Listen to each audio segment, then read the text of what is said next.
Welcome to Storytime with Mama V. I'm your host, Victoria, but you can call me Mama V. In this show, we go on storytime adventures where magic exists, where brave knights and courageous princesses come out to play, and where the good always defies evil. Now, get comfy, because storytime is about to begin. Hi everybody, my name's Justin. I'm a friend of Mama V's, and today I'm going to be reading Silo's Roar, written by Talya Bruck. There was once a little lion cub called Silo, and more than anything, he loved to play. He loved playing all sorts of games like tag, hide and seek, football, and cricket. Silo loved playing games with his Savanna friends, Peter the Panther, Hetty the Hedgehog, and Jerry the Giraffe. Sometimes when Silo played, he would start to feel upset, but he couldn't understand why, as he was having so much fun with his friends. It would happen so suddenly. A big roar would just pop out. His friends would look as surprised as he was. Silo could not understand why this happened. Elle the elephant used to come and watch the animals play. Now, Elle was the wise elephant of the savannah, who was always there to talk to the little ones. She noticed, too, that Silo's roar would sometimes pop out.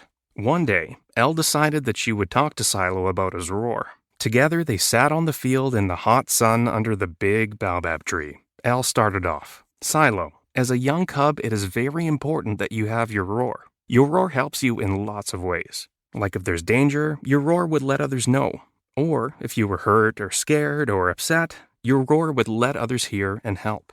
Silo looked at Elle with a very serious expression on his little face and said, "But Elle, what if I don't know what's wrong and I just roar?" Elle thought about this and said, "Well, sometimes when we roar and we don't know why, it can help if we talk to our friends or family or other animals close by, and then they might be able to help us figure it out."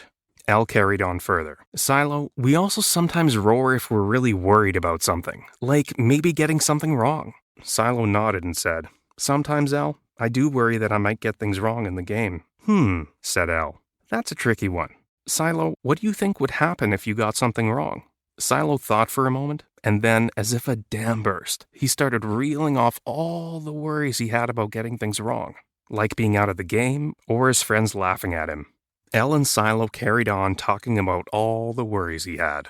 Together, they sorted out all the different worries into piles, as Elle could see that not all the worries really belonged to Silo. Some of them were other people's worries. They also spoke about what it felt like in his body when he got angry and what other things he could do to help. "Elle, do you think the rainbow breathing could help?" "Wow, Silo, I'm so impressed you remembered rainbow breathing." "Yes," he said excitedly, "I remember it well. You take in a deep breath through your nose, imagining all the colors of a rainbow. You hold it in, and then let out all the yucky colors you don't like slowly through your mouth." Elle beamed at him. "Well done, Silo. That's right." Suddenly, Silo jumped up and shouted, "Thanks, Elle." He waved goodbye and ran back to his friends to play.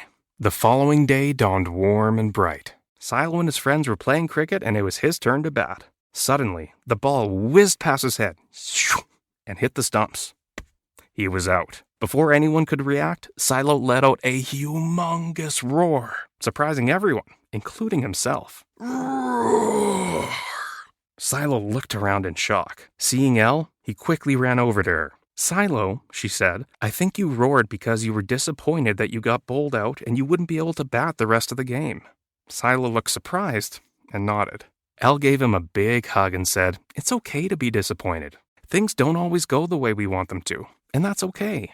Just then, Jerry the Giraffe came bounding over and called Silo to come back, as he needed him to field. Silo looked at Elle, who smiled warmly at him and said, "Go on, your friends are waiting." Silo ran back to his friends, and they continued playing till the sun went down. This brings us to the end of our show today. Thank you so much for listening. I do want to encourage you to subscribe to the show if you haven't subscribed yet. And by the way, do leave a rating for us. If you'd like to share this episode with a friend, please do so. Otherwise, I'll see you on the next episode of Storytime with Mama V.